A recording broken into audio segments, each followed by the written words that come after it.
ஜோதிட உலா YouTube channel அன்பு உள்ளங்களுக்கு வாழ்த்துக்களோடு வணக்கம். சனி பகவான் பெயர்ச்சி கன்னி ராசி அன்பர்களுக்கு உங்கள் ராசிக்கு 6ஆம் இடமான கும்பத்தில் சனி பகவான் சஞ்சாரம் செய்திருந்தார். 6/3/2026 காலை 8:26க்கு மீன ராசிக்கு பெயர்ச்சியாகிறார். அந்த மீன ராசி உங்கள் ராசிக்கு நேர் 7ஆம் இடம். இந்த 7ஆம் இடம் களத்திரஸ்தானம் என்று சொல்லுவார்கள். அங்கே சென்று சஞ்சாரம் செய்கிறார் 2.5 ஆண்டுகள். இந்த 2.5 ஆண்டுகளும் என்ன செய்யும்?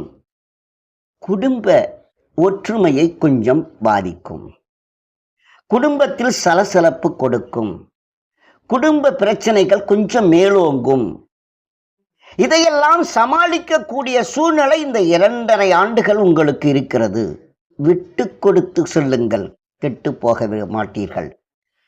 கணவனுக்கும் மனைவிக்கும் பிரச்சனைகள் வருகின்ற சொன்னால் கொஞ்சம் சரி என்று போய் கொண்டிருங்கள், விட்டு கொடுத்து போங்கள்.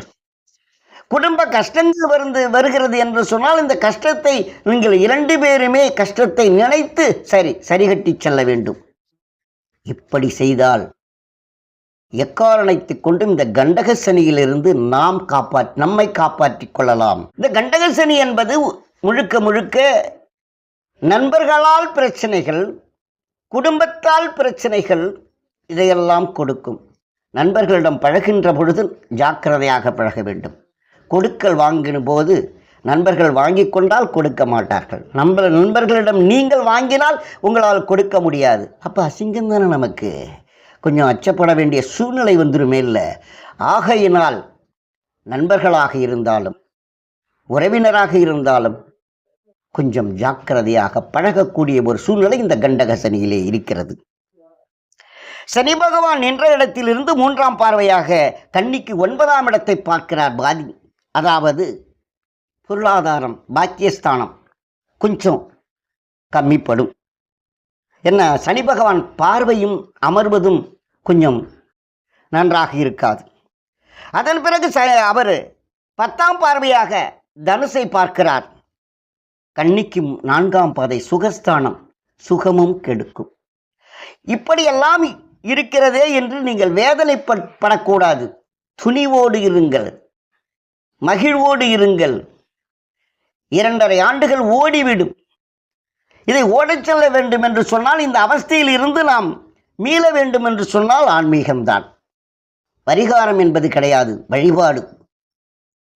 தினமும் காலையில் எழுந்திரிச்சு விநாயகர் கோயிலுக்கு போயிட்டு வாங்க. இன்றைய நாள் நல்ல நாளாக இருக்கணும், எனக்கு எந்த பிரச்சனையும் வரக்கூடாதுன்னு வேண்டிக்குங்க. வாரம் சனிக்கிழமை போய் ஆஞ்சநேயர் வழிபாடு செய்யுங்க. முடிந்தால் அவருக்கு ஒரு பாட்டு பாடுங்க, குனிந்தால் இருக்கு ஒரு பாட்டு பாடிடுங்க, வணங்குங்க, தூபகாரணம் போட்டுங்க. இப்படி இருந்தால் 2.5 ஆண்டுகள் எந்த பிரச்சனையும் இருக்காது. அலுவலகம் செல்லுகின்ற பொழுது வேலையில் கவனம் தேவை. நாம் கொடுக்கணும்னா எழுதி கொடுத்து வாங்கணும். இவ்வளோ நாம் கொடுத்துருக்குறேன்னு சொல்லணும். அவங்ககிட்ட இருந்து வாங்குறதும் இவ்வளோ வாங்கியிருக்கிறேன்னு சொல்லிட்டு எழுதணும். இந்த எழுதாத காசு அழுதாரும் வராதுன்னுவாங்க. அந்த மாதிரியான நிலையிலை நீங்கள் எழுதி வாங்க வேண்டிய சூழ்நிலை, கவனம் தேவை. அவர் கொடுத்துருவாருப்பான்னு கொடுத்தீங்கன்னா கொடுக்க முடியாது.